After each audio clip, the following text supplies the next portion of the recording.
Hello friends, most welcome in my YouTube channel. Today we are going to study the preposition.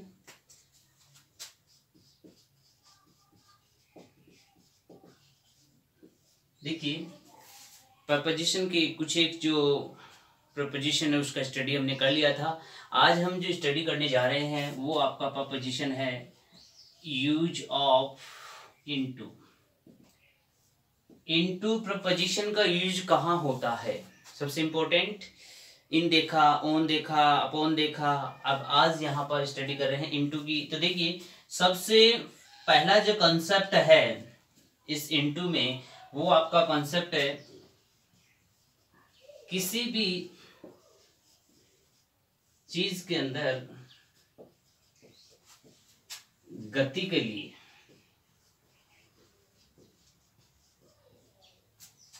English की बात करें तो motion inside anything. देखिए प्रथम concept अपना किसी भी चीज के भीतर, किसी भी चीज के अंदर गति के लिए इनटू प्रपोजिशन का यूज किया जाता है।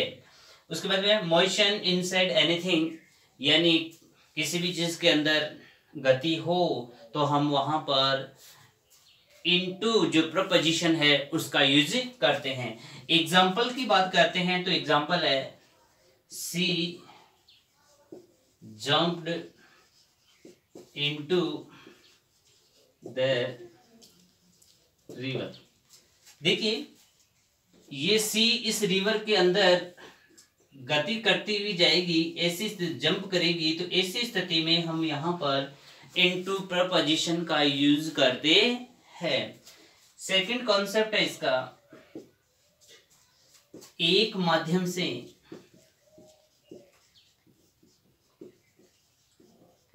दूसरे माध्यम में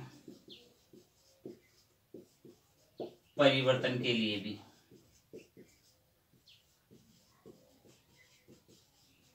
कॉन्सेप्ट है अपना एक माध्यम से दूसरे माध्यम में किसी भी प्रकार के परिवर्तन के लिए भी इनटू प्रपोजिशन का यूज किया जाता है।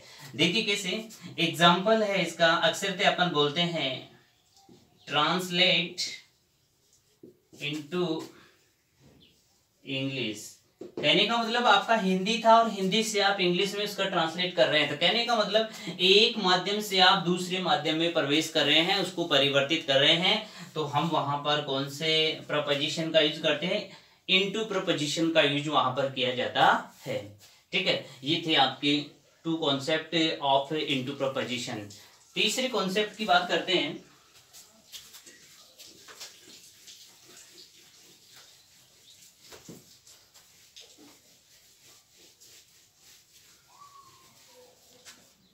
देखिए यूज ऑफ इनटू का थर्ड कॉन्सेप्ट है आपका इनटू का यूज वर्ब के आगे किया जाता है। वर्ब के आगे भी होता है। देखिए इनटू प्रपोजिशन का यूज जब वर्ब के आगे हो जाता है तो देखिए उस वर्ब का मीन ही चेंज हो जाता है। देखिए सबसे पहले मैंने लिखा यहां पर ईट इनटू, ये वर्ब था ईट खाना, इनटू अब मैंने इसके साथ में इनटू जोड़ दिया। ऐसी स्थिति में अब यहां पर इसका जो मीन होगा वो हो जाएगा नष्ट करना। यानी ईट जो अपना वर्ब था, इस वर्ब के आगे इनटू प्रपोजिशन का जैसे ही हम लोगों ने यूज किया यहां पर इसका मीन बन गया अब नष्ट करना। उसके बाद में है लुक इनटू।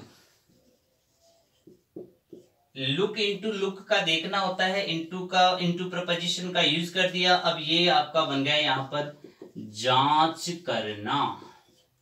ठीक है, ऐसे कई मीनिंग हैं, जैसे सी इनटू इसका हो जाएगा विचार करना, लेट इनटू अनुमति देना। ऐसे बहुत सारी वर्ब है जिनके आगे इनटू का यूज करते ही उसका जो अर्थ है वो स्वतः ही चेंज हो जाता है और इस प्रकार का अर्थ वो देने लग जाते हैं। तो इस प्रकार आपका इनटू जो प्रपोजिशन है उसका यूज इस तरीके से किया जाता है। आगे अपन देखते हैं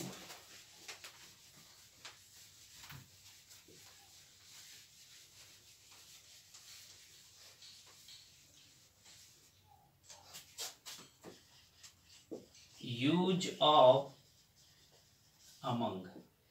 देखिए अमंग जो प्रपोजिशन है वो भी अपने आप में बड़ा इंपॉर्टेंट है और इसका जो एग्जाम में है वो बड़ा महत्व है। बहुत सारी एग्जामों में बहुत प्रकार के क्वेश्चन जो है इससे पूछे जाते हैं। तो चलो देखिए इसके कॉन्सेप्ट की अपन बातें करते हैं।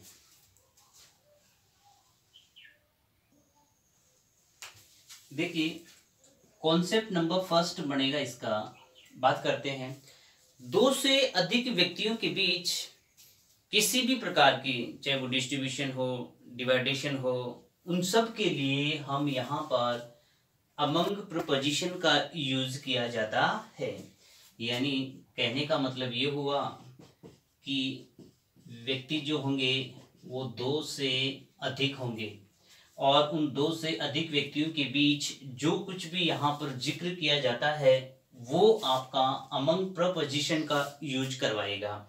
ठीक है, एग्जाम्पल के बतौर हम समझते हैं, मेरे एक एग्जाम्पल है, divide these mangoes the children.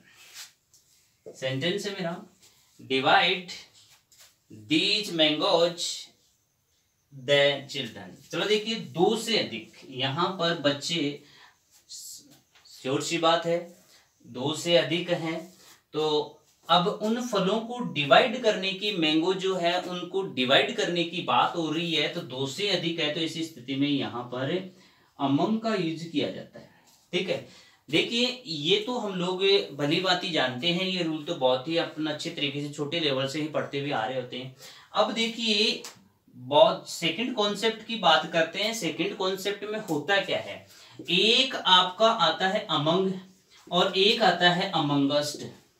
देखिए सबसे ज्यादा प्रॉब्लम यदि होती है स्टूडेंट्स के तो वो यही होती है, अमंग का प्रयोग अमंगस्ट का प्रयोग दोनों एक ही जैसा है। जहां पर देखिए दो से अधिक के बीच भी अमंग होगा और दो से अधिक के बीच भी अमंगस्ट होगा, लेकिन ध्यान दें इन दोनों में एक छोटा सा अंतर है। उस अंतर को यदि स्टूडेंट समझ जाता है तो ये क्वेश्चन उसका क्लियर हो जाता है। जो कंपटीशन एग्जाम होती है जैसे SSCGL हुआ, एयरफोर्स हुआ, उसमें इस प्रकार का क्वेश्चन जो है बहुत सारे पूछे जाते हैं, अमंग का यूज करवाया जाता है उसमें। अब वहां पर अमंग होगा या अमंगस्ट होगा, उन दोनों में से एक को आपको सेट करना होगा। चलो देखिए दोनों अर्थ के लिए एक जैसे ही होते हैं, दोनों का यूज भी दो से अधिक व्यक्तियों के लिए होते हैं, तो आखिर इन दोनों में अंतर बनता कहां है। तो चलो देखिए बात को समझना, मैंने यहां पर एग्जांपल दिया इसका, फर्स्ट समझने की कोशिश करना। देखिए अमंग की बात करते हैं तो देखिए ये एक कॉन्सोनेंट जो नाउन CONSONANT कॉन्सोनेंट, देखिए अमंग का प्रयोग जो नाउन प्लुरल कॉन्सोनेंट हो, जो नाउन प्लुरल हो और वो नाउन कॉन्सोनेंट से शुरू हो तो वहां तो हम अमंग का यूज करते हैं। और एक ऐसा नाउन जो वोवल से शुरू होता है, ऐसा नाउन जो इससे शुरू होता है, ऐसी स्थिति बनने पर हम वहां अमंगस्ट का यूज करेंगे। चलो देखिए मैंने यहां पर इसका एग्जांपल लिखा है कि इसका एग्जांपल दिया मैंने,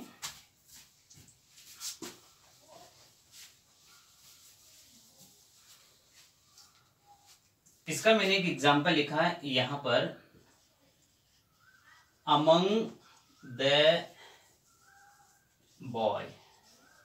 ठीक है, अमंग द बॉयज, ठीक है, या अमंग द ब्रदर।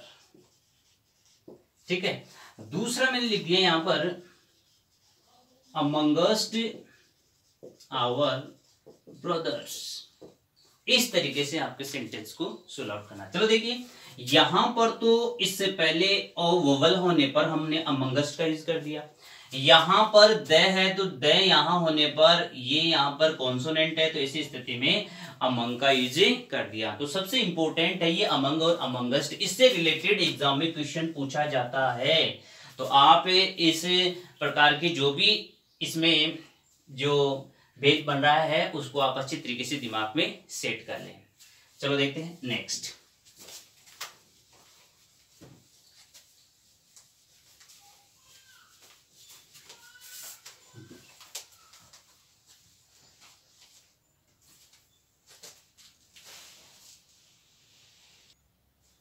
तो देखिए आगे का आपका जो प्रपोजिशन है वही है यूज ऑफ बिटवीन। देखिए अमंग से रिलेटेड ही अपना बिटवीन फर्स्ट कॉन्सेप्ट क्या कहता है, बात को समझने की कोशिश करना। यहां पर व्यक्तियों की संख्या कितनी थी, 2 से अधिक थी, लेकिन यहां पर 2 व्यक्तियों के बीच, ये व्यक्तियों के बीच अर्थ के लिए इस बिटवीन प्रपोजिशन का यूज किया जाता है। व्यक्ति यहां पर कितने होंगे, केवल 2 होंगे, ठीक है कि नहीं। तो इस स्थिति में हम वहां बिटवीन प्रपोजिशन का यूज करेंगे। देखिए एग्जांपल के बतौर अपन देखते हैं, वही एग्जांपल लेते हैं, डिवाइड दीज मैंगोज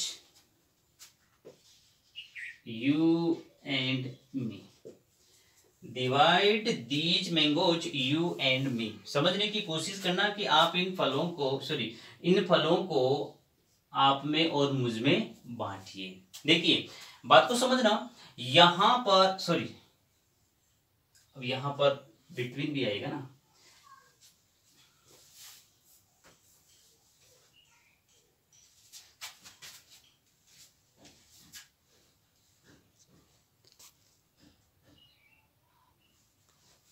देखिए एग्जांपल बनेगा इसमें, divide these mangoes between you and me. ये है, बात को समझना, divide these mangoes between you and me. देखिए व्यक्तियों की संख्या 2 है, 2 व्यक्ति है यहां पर, यू एंड मी, ठीक है, और यहां पर 2 व्यक्ति है, तो इसी स्थिति में किसका यूज कर दिया आप लोगों ने, बिटवीन का यूज किया। लेकिन ध्यान दीजिए अपन यहां पर बात करते हैं, देखिए दूसरे कॉन्सेप्ट को मैं कह दूं कि बिटवीन के बाद, ध्यान रखना, बिटवीन के बाद नॉमिनेटिव केस नहीं आएगी, नॉमिनेटिव केस नहीं आती है। कौन सी केस आती है, केवल ऑब्जेक्टिव केस ही आती है। बिटवीन के बाद कौन सी केस आती है, ऑब्जेक्टिव केस आती है। बात को समझना, कभी भी इस बिटवीन के बाद नॉमिनेटिव केस नहीं आएगी, केवल और केवल बिटवीन के बाद ऑब्जेक्टिव केस ही आएगी। जैसे मैं इस एग्जांपल को यहां पर यू एंड आई नहीं कर सकता, क्योंकि आई तो यहां पर वो सब्जेक्टिव केस में चले जाएगा। तो इसी स्थिति में यहां पर हम इसको नहीं बनाते हैं, ठीक है। यहां पर इतना भी ध्यान रखना, बिटवीन के बाद में केवल और केवल क्या आना चाहिए, आपका ऑब्जेक्टिव केस ही आना चाहिए। बहुत एग्जांपल ऐसी होती है जिसमें कौन से ग्रुप में एरर है, तो यहां पर इस प्रकार की एरर आपको डेफिनेटली दे रखी होती है, उस एरर को आपको सही करना होता है। वहां आपको देखना है कि बिटवीन के बाद में ऑब्जेक्टिव केस है या नहीं, इतना ध्यान रखना। बिटवीन के बाद हमेशा आपको ऑब्जेक्टिव केस ही वहां पर मिलनी चाहिए, क्योंकि वहां पर कभी भी आपको नॉमिनेटिव केस नहीं दी जाएगी या नहीं रखी जाएगी, क्योंकि बिटवीन के बाद ऑब्जेक्टिव केस यूज होती है, ठीक है। ये था आपके बिटवीन प्रपोजिशन का यूज, ठीक है। तो ये इसके बाद में आने वाली क्लास में अपन जो अन्य प्रपोजिशन जो अपने शेष रह गए उन सब का अध्ययन करेंगे। आज के लिए बस इतना ही। जय हिंद।